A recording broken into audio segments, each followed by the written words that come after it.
Great. Great. Well, this is our final class. Amazing. We started with the spring and then now we're down to the fall. Really sad for the end of the season. So for today, we're going to do squashes. I am going to spend 5 minutes working the base for the miso soup. And then Henry's going to take over and do the pumpkin gnocchi. And then the last 5 minutes, I'll just kind of like finish up to plate the soup. So hopefully by 6 o'clock, we have some dinner on the table. So the first thing I'm going to do is actually make some caramelized onions. So if I have not shown this, I'm sorry. Throughout the whole year, I had a chance to show this, but this is the way I cut an onion, cut off the stem, cut it into two. All right, so I'm just going to make it into little dice so that I can actually cut it. I can actually cook it quite evenly. To make a soup for like 4 person, you probably want a whole onion. I'm just going to make for 2, so I'm just going to scale it. What I do is I use a sharp knife and I cut little slices horizontally. All right, just be careful. You don't want to be like cutting off your palm. All right, so I'm making little slices horizontally like this. All right, see that? It comes all the way to here. The root is holding it. I flip it 90 degrees. Make little slices like this. And then I flip it 90 degrees and there you go. Here's a diced onion, okay? So you have diced onions and we're going to saute this. My miso soup is very simple. I don't put ginger, I just put onion, some olive oil and some miso. And you know, most important is just to kind of like get a good pumpkin. So there you go. You don't even have to do much to it. It's all cut into perfect little dice of the same shape. If these are a little bigger, you just kind of like run your knife through it. This way they all cook at the same time together. All right, I'm going to transfer it to my pot. All right, and I'm just going to saute it. All right, sweat it. I think that's the proper word for it.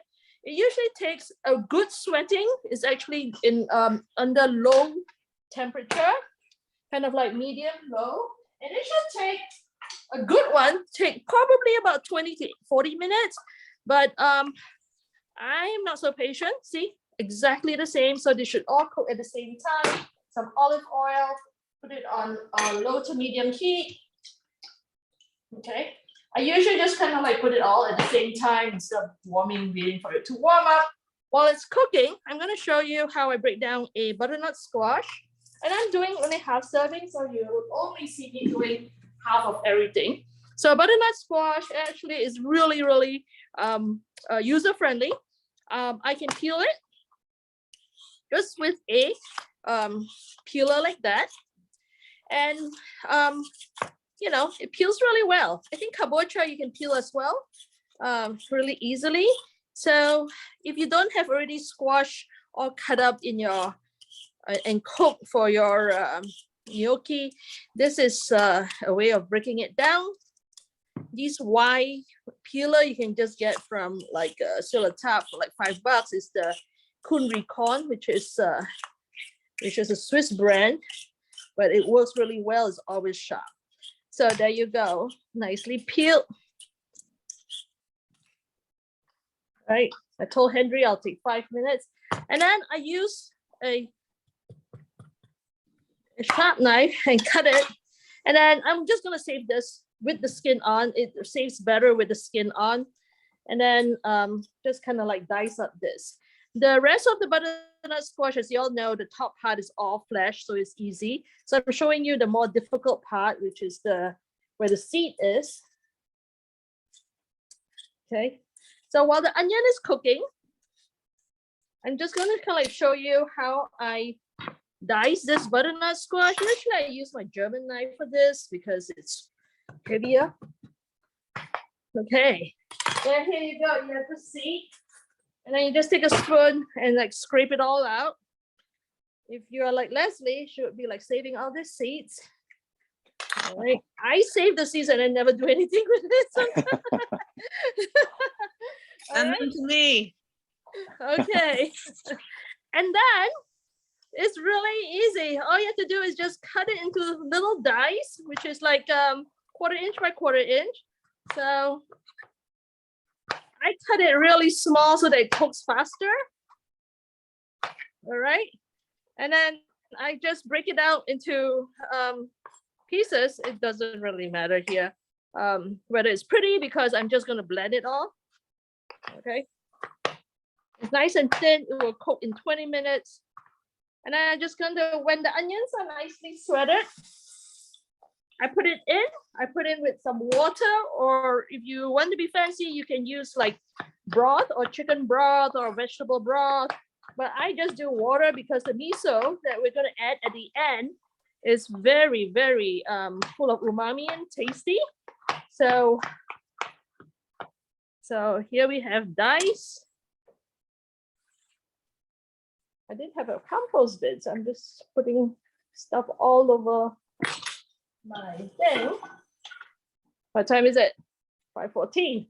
Oh no, I took more than 5 minutes, did I? Sorry, Henry. It's okay. All right. All right. So here's the dice. And then just kind of like planks like this. All right. And then, so you get the idea. You're just going to dice it. So my onions is nicely sweated here. All right. Put it in. All right. And then put all my pumpkin in. And then I add like a couple cups of water and just let it cover it and let it simmer for like 20 minutes. And I will come back to it to add the miso. That's it. Very simple, but it's delicious. All right, over to you, Henry. I'm just gonna Okay. start doing this. Okay, great. So hi, I'm Henry. I'm using this light, it's really bright. So Leslie, how many different squashes do you have this season, for example? We grew butternut, we grew 2 different varieties of kabocha, a red curry, winter melon, and then also delicata. Yeah, so you'll be getting, not everybody's going to get them because I have to divide them up between the different CSAs. Yeah. So I think this week people got like a blue kabocha or a green kabocha. Okay, and I got in my CSA as a member too, I got delicata. So yeah. As Linda mentioned, with the squashes, you can peel the skin. These 3 in particular that I have in my hands, this is the delicata, this is the red curry, and this is the regular kabocha. These 2, I tend to, well, all 3 of them, I tend to leave the skin on for everything. So in this instance, the recipe for the gnocchi that we're doing, or the mochi gnocchi, with the rice flour, glutinous rice flour, there is a step for roasting the pumpkin, and then there's a step for steaming the pumpkin. I chose to steam the pumpkin this time just because for mochi making, it's nice to have it be very wet and hot. For roasting, flavors and caramelization happen, so those strong flavors are stronger, but it tends to get really dry. But if you do want to do the kabocha, if you do want to roast your squashes for this purpose, I would definitely scrape out the meat or take off the skin before you do the roasting. Either way, but for the steaming, I just tend to kind of throw it in whole. Let me see. Oh, I should put. Okay, I'll just talk from the front. So this also is a big workhorse in my kitchen, since this is a Taiwanese sort of CSA, and I have my trusty da tong, which is a Taiwanese version of this. It's a Taiwanese invention of rice cooker steamer. I actually went ahead and steamed an entire kabocha squash. I mean, a red curry squash already. I don't know if you want to take a look from the other camera here, but So all I did here was oh, this is really hot. Shoot. Let me move some of these ingredients around. This is the squash here. I've thrown it in the steamer. I don't have a microwave or a toaster oven. All I have is the rice, the steamer on my counter. I de-seeded it and took off some of the rough bits because sometimes you'll find these kind of surfaces here. Mm-hmm. I do kind of remove that even though it's all edible. And I am gonna use this as the puree. That's the first step in the recipe. I'm gonna go ahead and put the nutmeg in here with the oil in the food processor. Also. So I'm gonna step away for a second to make this puree. Over here, you can't see, but is that a Cuisinart? Yes, I'm using the old school Cuisinart for this purpose. Like my grandma. Yeah, this is, I pretty much have a 1970s, I think, version of one. In it, I'm gonna put some oil.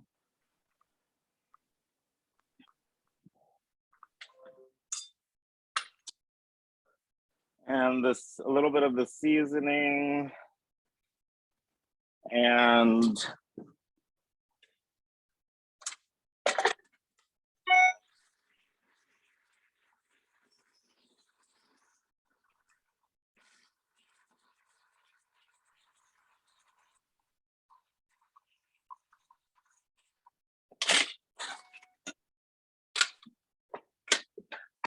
I do have this, if you want to take a look from here. Oops. I know there's a lot of switching back and forth, sorry. Oops.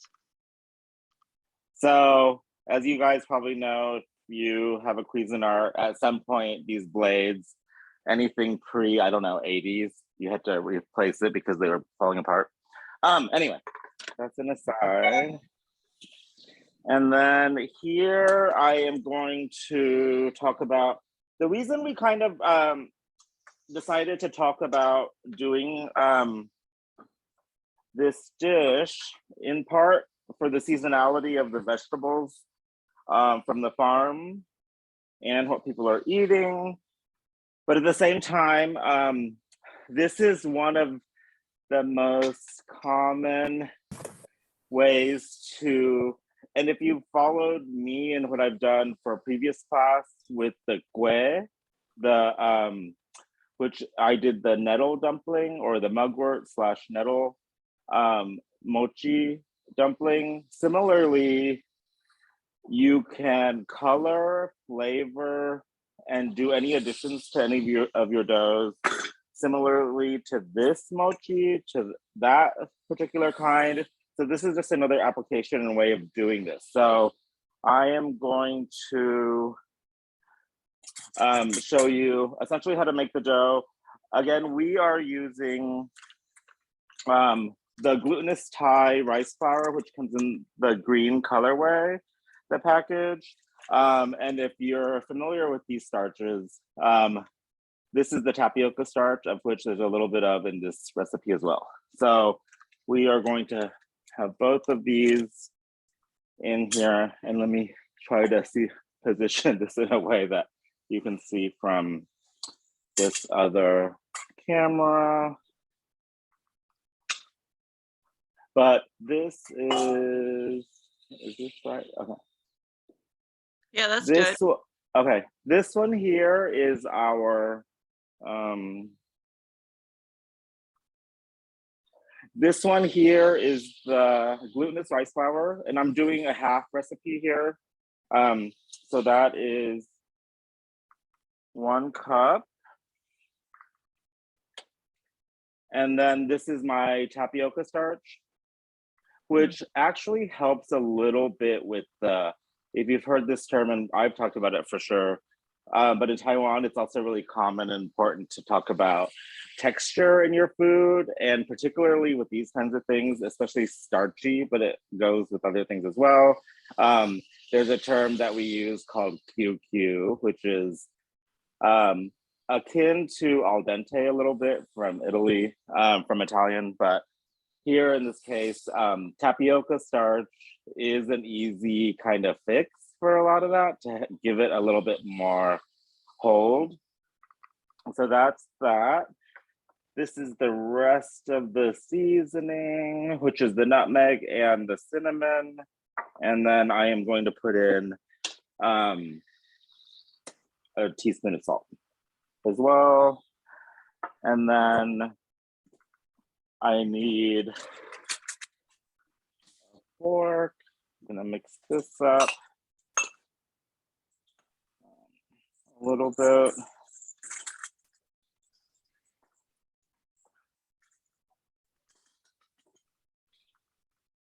And then this is the dry mix. And typically we would put in hot boiling water. Hot water is really important. But because I'm using this really wet pumpkin puree, I'm gonna forego the hot water until I see how much I'm actually getting out of here. So the pumpkin puree, about half a cup is what I'm gonna need for this recipe. I'm doing half the recipe, so that's about. So yeah. Henry, what other puree have you used in the past? I have used stinging nettle is one of my really big go-tos because I really like that green color and that earthy quality. As well, sweet potato I've done a bunch. And wow. Sweet potato is depending on the kind you're using, but the Beauregard, the orange ones, give a kind of a light color. This, for example, tends to be a much richer, deeper orange, and I've done beets Nice. as well. So okay, so it's hot, so be careful. Sometimes, folks, if you have gloves in your kitchen, some kind of, it helps with that. But I am essentially kind of pulling it all together, figuring out how much moisture I need. Will be needing. It's a little bit warm.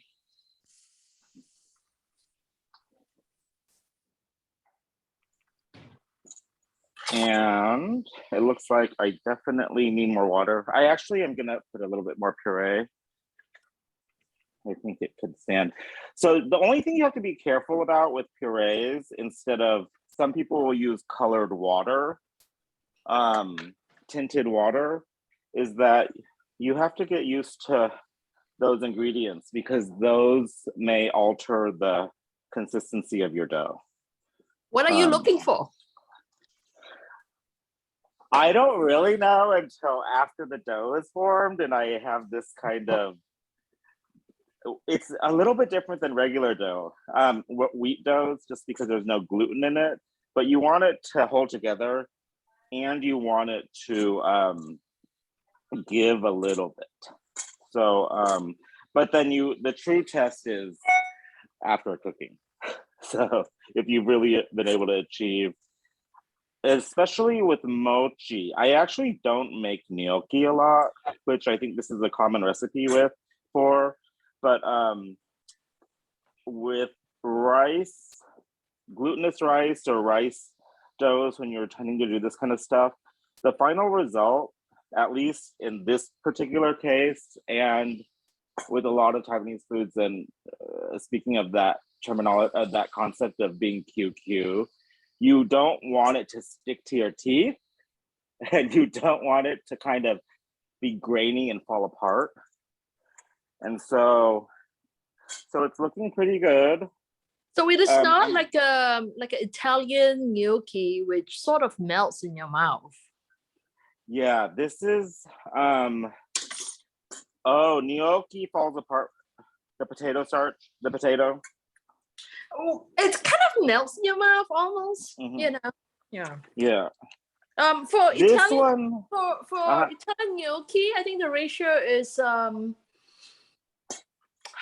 1 kilo of potatoes and 300 grams of AP flour. So very, very little. okay, So you know, you can imagine it's just like a potato mash. yeah. This one, this particular one, if we were just boiling it or just steaming it, I wouldn't worry as much. But because we're gonna take it and we're gonna pan fry it as well, a little bit to sear it at the end, I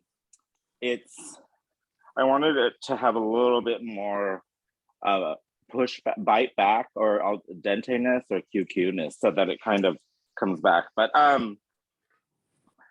where it sort of falls apart. So, okay, so this is, can you tell what it looks like in here? It's not as wet or as, if you're familiar with making guet or that kind of mochi, it's not as wet as that. It is a little bit brittle like this. I think when it's a little bit brittle, it means it needs more oil, not necessarily more water moisture, but more oil. But in this case, it looks a little brittle, but it's holding together, and I'm gonna let it be. It's pretty, it should be fine. Okay, how are we doing on time? So this dough is done. 5:30. Leave it here on the counter. So, you know, maybe you saw me, we were chatting a little bit, but I went too wet, and I actually had to come back and put a little bit more starch in here. I actually don't use the glutinous rice starch when I'm amending it or adding stuff to it. I actually am taking the tapioca starch because I think, I don't know if people here know Christopher. He's a Gue writer from Singapore. Linda, you know more about him, or if you want to mention what Christopher saying, but he's the one that gave me advice to never use glutinous rice flour as the amending flour, but to use tapioca as the additional.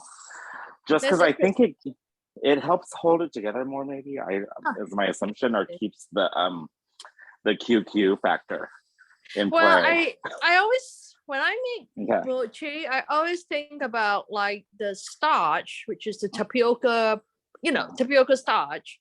It's like the binder. And then it's mochi, it's really the main ingredient, but the binder is the tapioca starch. The tapioca starch. Mm-hmm. Okay, so I'm gonna make, I guess I should just make these into, roll them out. Okay. So I'm actually, the recipe talks about doing this in a, in this manner, which I will show you, which is rolling it out into a tube and then cutting it. And I do like this method because the final result is very cute. And it tends to be, this looks really dry and brittle, but I promise you it will be fine. So we turn it into a ball, have to be a little bit careful, and then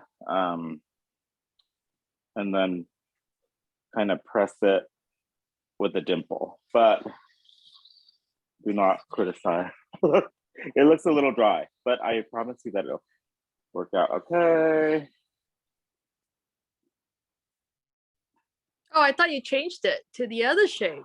I just want to show a few in this manner. Yeah. Yeah. I like the shape because the dimple is a vessel for sauces, For picking up the sauces, yeah. Mm-hmm. But when I recipes tested this, I actually, because my dough comes a little brittle, it's hard to get that perfect thing. And I'm not sure if it's because I altered the recipe a little bit and changed it up. But I also, besides that dimple being a vessel for collecting the sauce, which is more or less like that, not great. I also have this thing about just kind of being rustic and hand forming things. So I'm actually going quite big here. I should not go that big because it'll take too long to cook in the middle evenly. But I actually, it's kind of, I don't know, it's a little caveman-ish. But I kind of like just making these balls and forming them into something multifaceted and it kind of, and while this is happening, I should, you know, I'm gonna use this burner that I have here for something else. I'm gonna put this in back, so I'll be right back. So in the meantime, I'm gonna show you guys, it's about 20 minutes. My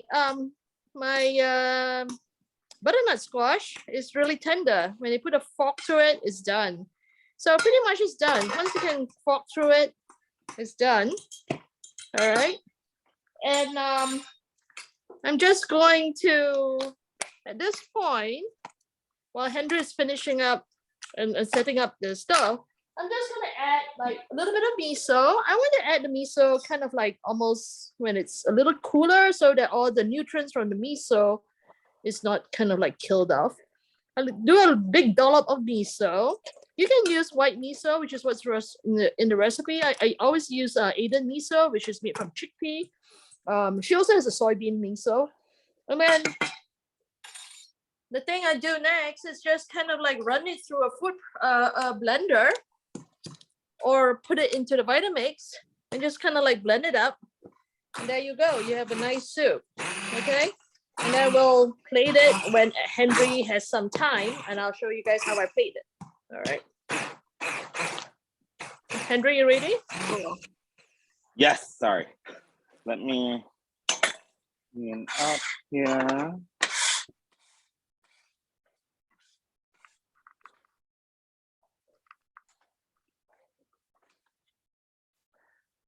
So let's make I have the mochi boiling on the stove right now. So that needs a few minutes. And then I'm gonna go ahead and start preparing the sauce. And let's see. This is a brown butter sage sauce, and I'm doing this backwards. Let's see. And this recipe, I have the ingredients over here. Sorry. Where's my other? All right.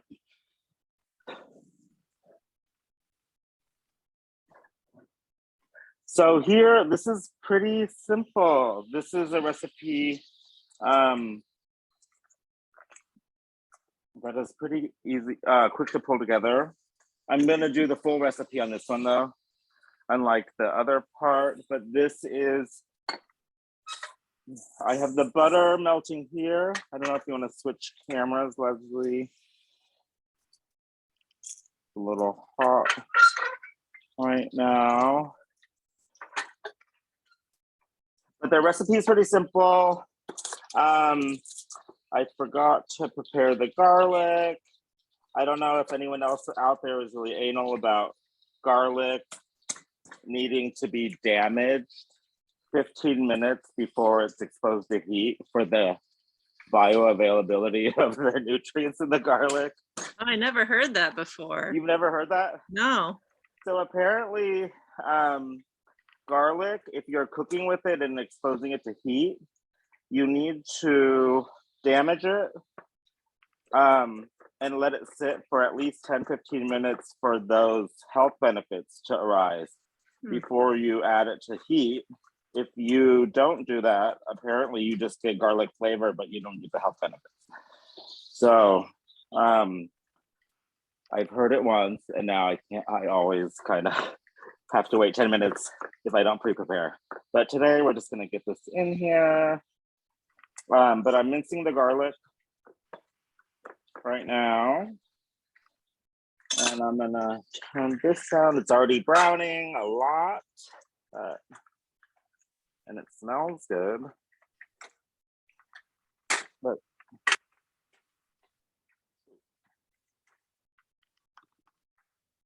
sorry, technical difficulties here. So I don't know if you can see, but it's browning already. So I'm gonna get the garlic into here because you want the garlic to crisp up.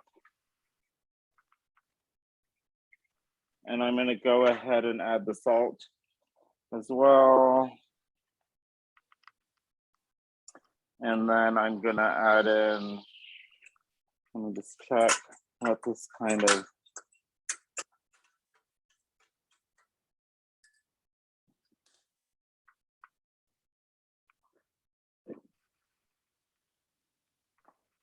and then I'm gonna go ahead and put in the sage. Half a cup of sage and the walnuts. And just kind of watch it, but keep it kind of low or medium low or medium. Just watch it. And you just want to do this until the sage crisps up and then take it off the heat and set it aside. And then this is your sauce. So I'm gonna let this sit for a moment and crisp up. And then I'm gonna check here. 1 second. The mochi is still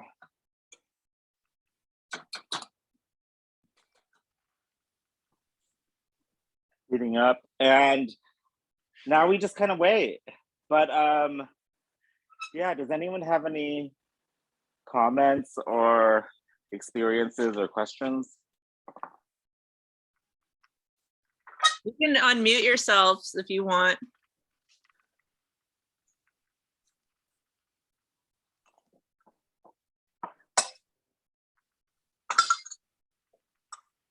But essentially, squash is great. I don't know, Leslie, how long do you think that these can sit on your counter?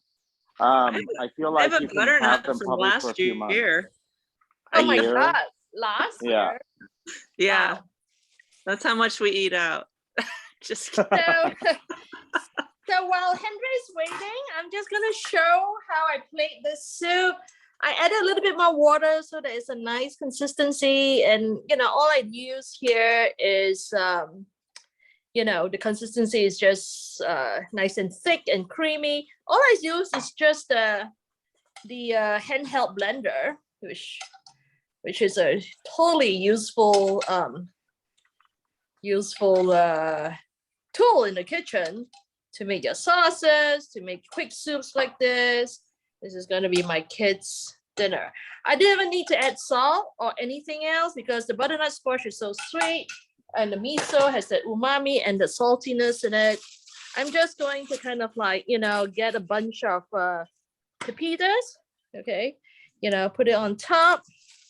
And then if you have creme fraiche, you can use creme fraiche. I don't have creme fraiche on me today, so I'm just gonna drizzle some of the red oil that I have, and there you go. So beautiful. Yeah. So Wow. here you go. All right. Nice. So I'm done. Okay. All right. And I know one of the am... CSAs for Sonoma, we gave these micro butternuts. I think you would need like 6 to 8 to make this. So that was our crop failure for the drought. But we do have some larger ones coming out in the next week or so. Uh-huh. Oh, do you Yeah, have you hyper? mentioned the small squashes earlier, that everything was coming up small this year. Yeah, because of the drought, I tried to conserve water. So I gave it initial irrigation and then I turned the water off. And just everything is smaller than usual compared to the last 2 years. But it will be a little bit sweeter. So hopefully I was able to eat some of those micro butternuts in the field, and they are just raw and they were so sweet. They were just like sugar. But they're about this big though. They're super small. I remember a few years ago, maybe 7 years ago, which was the middle of that last 7-year drought that we had. They had done studies in California on the fruit because everything was smaller than normal. But then when they did kind of scientific nutrient studies or nutrient values on that fruit, they were all actually apparently higher concentration of nutrients. So I think that's wow, makes sense. It's interesting.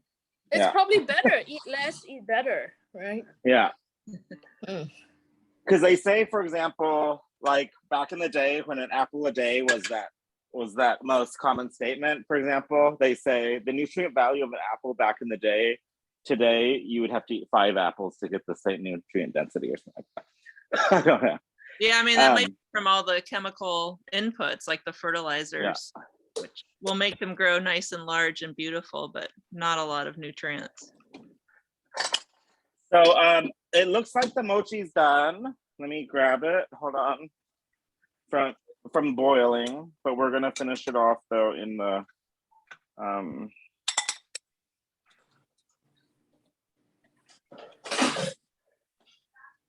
and thanks for coming into my kitchen and helping me rummage around. But if you want to take a peek, I can't tell how well you can see that's here. good. Ooh. They're all a little different. It's rustic.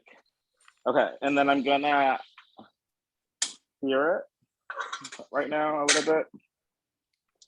I'm using a little bit of safflower oil in a nonstick pan, just to really ensure that nothing sticks or burns. And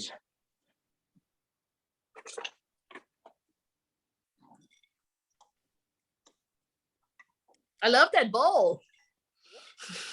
oh, it's a good 4th of July bowl.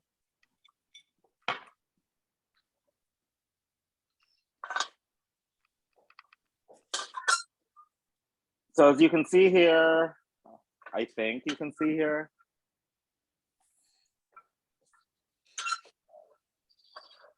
they looked like they were going to falling apart earlier because that dough is a really kind of look pretty dry. But it's funny, I tested this with 3 or 4 different combinations of doughs and with different combinations of squash, roasted and steamed, and decided to do steamed, and that it just holds up better with the final texture. Although now that Linda is explaining the characteristics of potato gnocchi, which this recipe is based off of, then I guess it's up to the. No, actually, it's actually not based out of potato gnocchi. It's actually based out of just a basic mochi.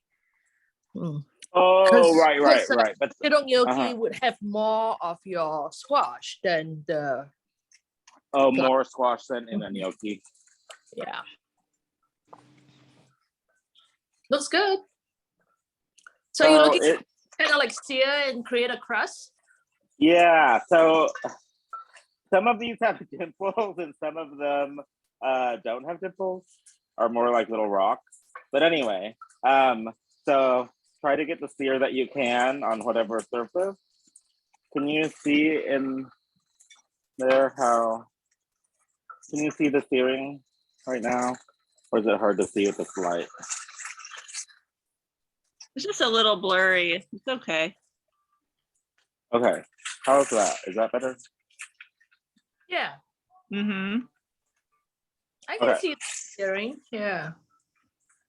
So the oil is important and the nonstick is important to some degree, or if you have a well-seasoned iron skillet that is doesn't stick much, that's your best bet. Just because I don't know about gnocchi. I don't really cook gnocchi that much, but with this, for example, with rice, it's so sticky.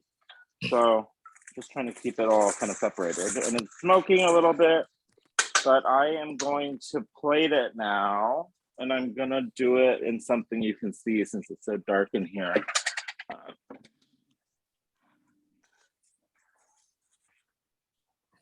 And let me do that, and then let me get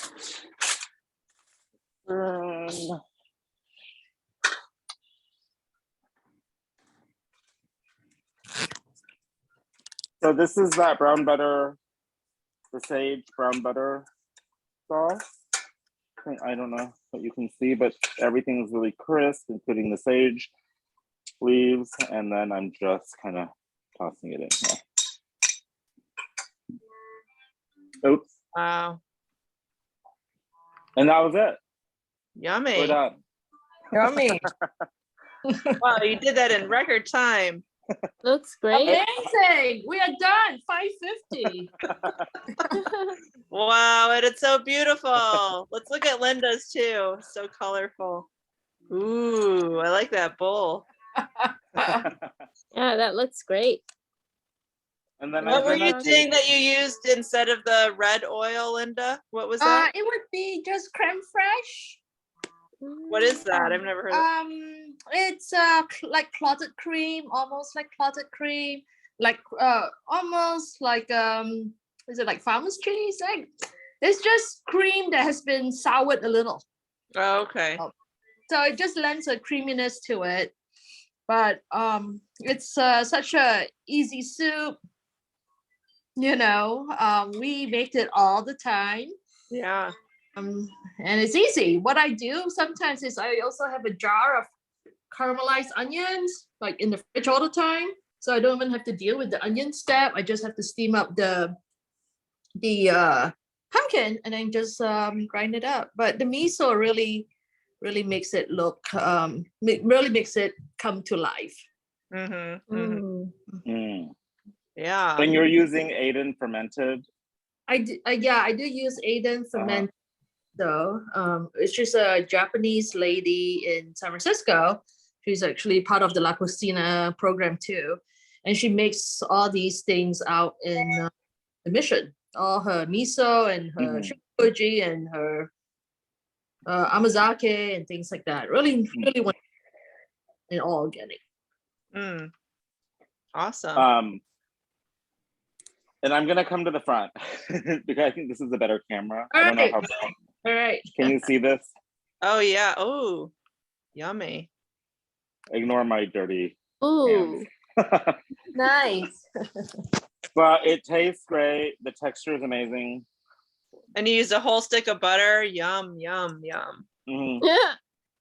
The only thing I would amend maybe in this recipe more a little bit is the gnocchi, the mochi gnocchi. I feel like it needs a little sugar. Maybe it depends on how sweet your squash is. So I would, if you're not afraid of added refined sugar, I would add a little bit in the dough. All right. And just to keep in mind that this is a skill set, and if you get to a point where you play around enough with your doughs like this, you can potentially flavor and season and color with a lot of different things. But the key is to make it puree, whether it's leafy greens or herbs or the squash. The idea is that it's a puree, and it's good when you're doing glutinous rice to make sure that you are using hot water. Mhm. And that's it. Great. Yeah. Especially when you're like have all these vegetables from the box, you know, you can just reduce it to a puree and then serve that's it with a good more idea. vegetables. Yeah. And Yeah, mix and I do this with dumpling wrappers, not with wheat dumpling wrappers. I do this with other things too. So, and I'm sure people do it for pasta as well. yeah, the different colored pasta is common. Well, thank you, everybody. We had quite a bit of people join us. I So know. that's great. Thank you, everyone, for coming along. Thank you. And joining Linda and Henry. And thank you, Linda, for putting together this whole series this season. You're amazing. I'm very grateful.